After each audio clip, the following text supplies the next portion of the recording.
Hello everyone, Jordan here. This is my checklist video.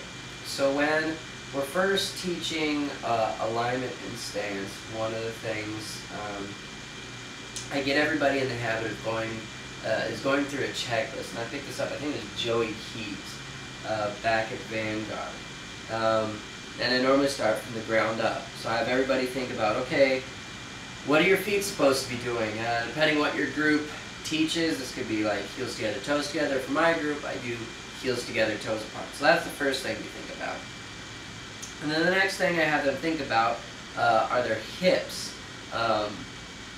With two things to think about on those. If I take my hips and I slowly sink them to the ground, my legs automatically start to bend. Okay.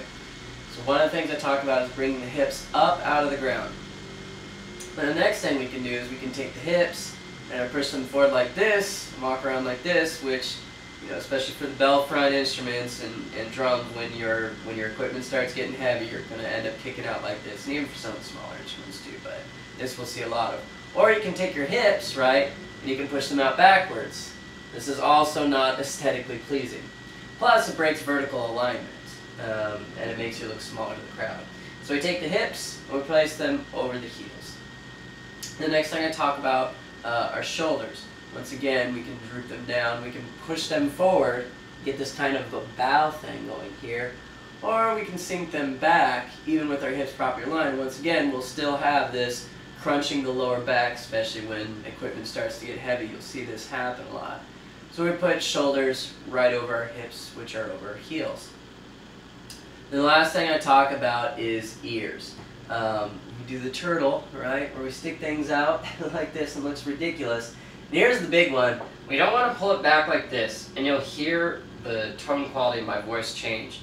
And I use this with brass players, because I use it with wind players a lot.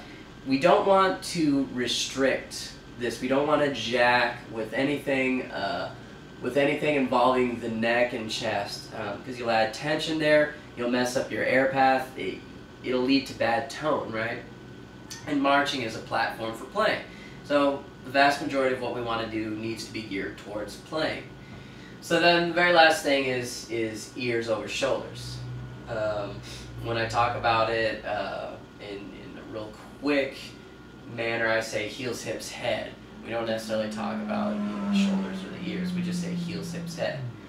So everybody goes through their checklist every time they stand until we develop this new habit. Because everybody has a certain way of standing, of course.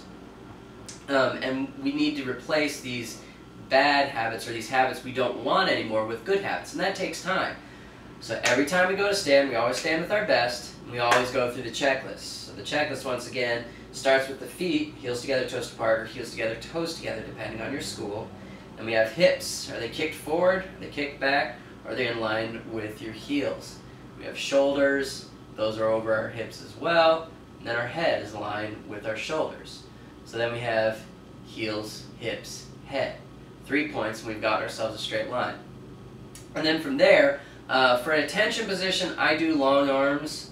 So as long as possible, lock them out, lock them out, lock them out, push, push, push. Or you've got, you know, 50-pound bags of concrete in either one, and then slightly relax. And then we take a jello fist, which is just fists, thumbs up, thumbs across, middle finger on our inseam. So nice long lines. Now, some people have it on here, that's absolutely fine once again, just as long as it's defined.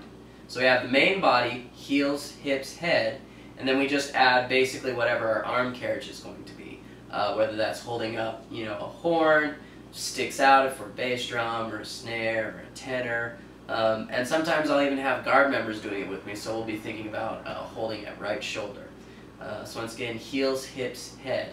Last thing I talk about is weight distribution. Some people like to lean forward. Nothing wrong with that. I don't want really a physical lean forward. I want it to be more of a feel relatively anything else. So you have maybe 50% in your heels, 50% in your toes, and then you slight more of a feeling once again forward to where it's like 51-49 toes, heels, okay? So we have alignment and stance. So once again, we've got heels, hips, head. Then we just add our horn carriage on top of that, or drums, or right shoulder for a color guard. Yes? Heels, hips, head. So now everybody goes through that checklist, like I said, every single time they go to stand during my basics block. We're always setting with the best.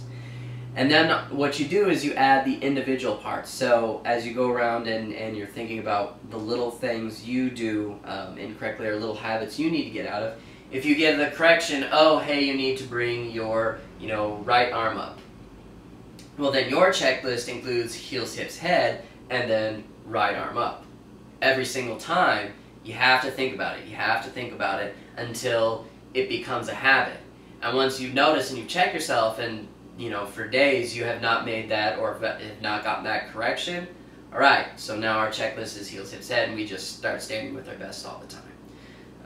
So you have the everybody checklist, and then you start adding little items, technique-wise, that you need to make sure you do correctly every time. So that's my little spiel on the checklist.